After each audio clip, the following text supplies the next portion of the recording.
Hello again. Thank you for watching this video and studying your math with me. This is part 2 of the exam prep. Again, reminding you should really look at the statement of the problem, pause the video, try to solve it yourself before advancing and checking your solution, and of course asking questions later is a good thing. So let's look at a problem that I picked that is somewhat representative of something that was going on in the exam. So I have three things being multiplied together to equal to 0, so certainly 1/2 does not equal to 0, but that means the other two might, and so I will say that I will set this one equal to 0, which will yield x is equaling 5/3, or the other one could be 0 as well.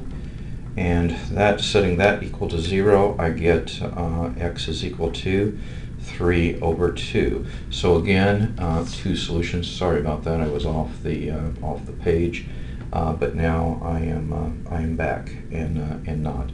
So that is an example of a kind of quadratic where some of the work was already done. Things were factored. Now, there are multiple factoring problems here, and I just picked one to illustrate a couple of the concepts that you will find on the exam along the way. And first thing you do in a factoring problem, and the last thing you do in a factoring problem, is factor out the greatest common factor. So you observe that you can get a 9x out of both of these terms, and you don't throw that away. And so I say, how many times is 9x go into that? And I will get, let's see, 9 times 25 will give me that, and then that was left with x squared. And then I factored 9 out of that, so that is just a 9, and that's equal to 0. But I'm not finished factoring yet, because this is a difference of perfect squares. So this is 9x times, this is 5x whole squared, minus 3 squared, and we know that this continues to be factored into then 5x minus 3 times 5x plus 3, and I still have the 9x on the outside. So what happens is I set each of these in turn equal to 0, but also x could be 0, so there are really three solutions. X is equal to 0, x is equal to 3/5, or x is equal to minus 3/5. So there are some thoughts associated with factoring the difference of perfect squares, and also always factoring out a greatest common factor. There's another problem dealing with graphing, certainly, and here we're graphing a quadratic expression. Now this one, to find the roots, this one will factor into x minus 5 times x minus 6. So that means the x intercepts are going to happen at 5, 0 and 6, 0. And the vertex is going to happen, and vertex is going to happen when we have the midpoint of the two, and so that is going to be the midpoint between 5 and 6 is going to be 11/2. So the x-coordinate here is going to be 11/2. We'll figure out what the y-coordinate is in a moment. But that also means the axis of symmetry is going to be x is equal to 11/2. Now I let you use calculators in this class. Oh, let's finally deal with the y-intercept, and then we'll figure out what the x-coordinate of that vertex is. And so what happens here is that the y-intercept happens when you let x to be 0, so it's going to be 0, 30. Okay, so that's what we get for that. Now what we're going to do is we're going to have to substitute 11/2 or 5.5 into there. Let's just substitute 11/2. And so that's going to be 121/4 minus, and here when we do that we're going to get, we're putting the x to be 11/2, so it's 11 times 11 yet again, and so that's going to be 121/2, but then it is plus 30. So what happens here is I'm going to have a minus 121 over uh, let's see, over 4 when I take those two and combine those, and then I'm going to add that to 30. Okay, now what I get here is when I take 4 into that, I'm going to get 30.25 because 4 goes into 120 30 times and there's a 1/4 left over. That is a minus, but then I'm adding 30, so the y-intercept is going to be minus 1/4 or 0.25, not y-intercept, but the y-coordinate, the vertex rather. So when we look at this then, the graph would be at 11 over, so here is 5, where you hit 5, 0. Here is 6, 0. Right in the middle of that, you're going to be at minus 1/4, and you're going to have a graph that looks like this, and you're going to hit here at 0, 30. So that's how you would graph something like that and answer those kind of questions. Now, there are word problems on this test, and one of them actually is a projectile motion problem like we did in class, so make sure you review those.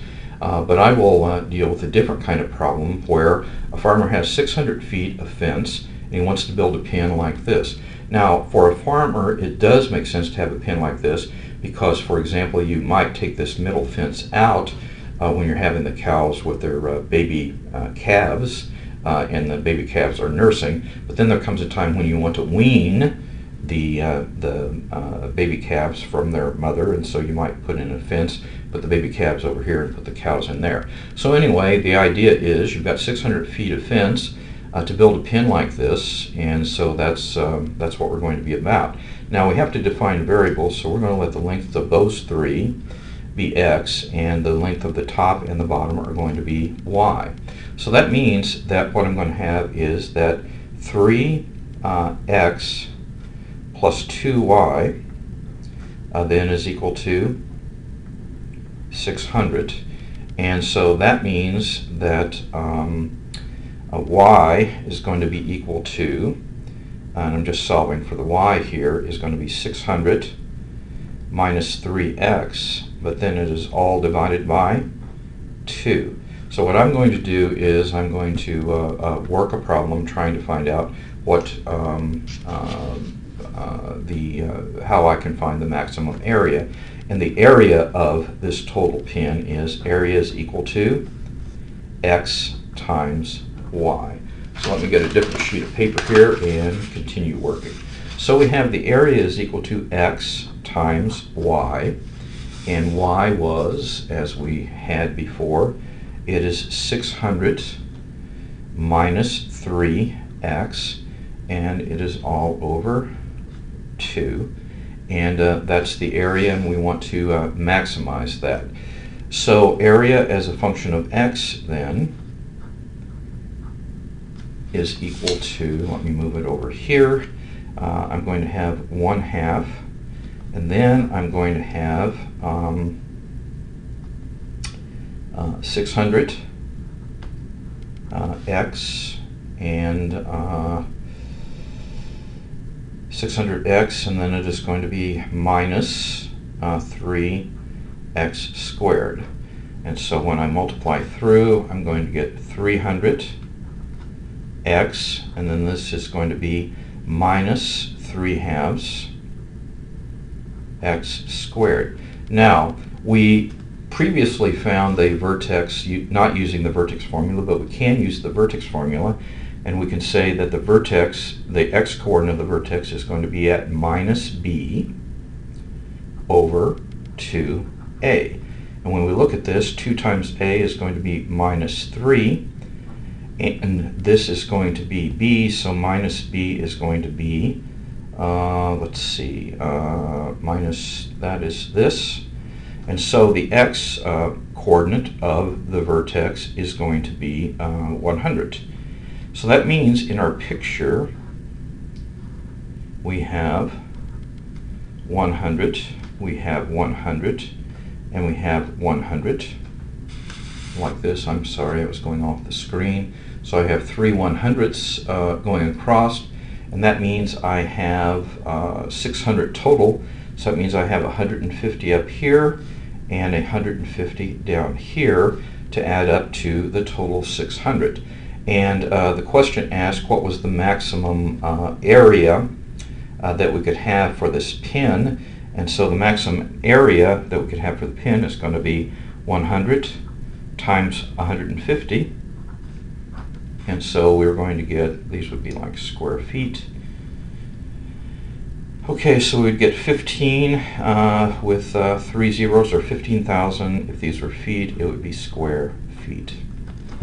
Okay, so that's kind of our review for the test. Again, this is not going to be due until next Friday, but you want to prepare well and take it before then.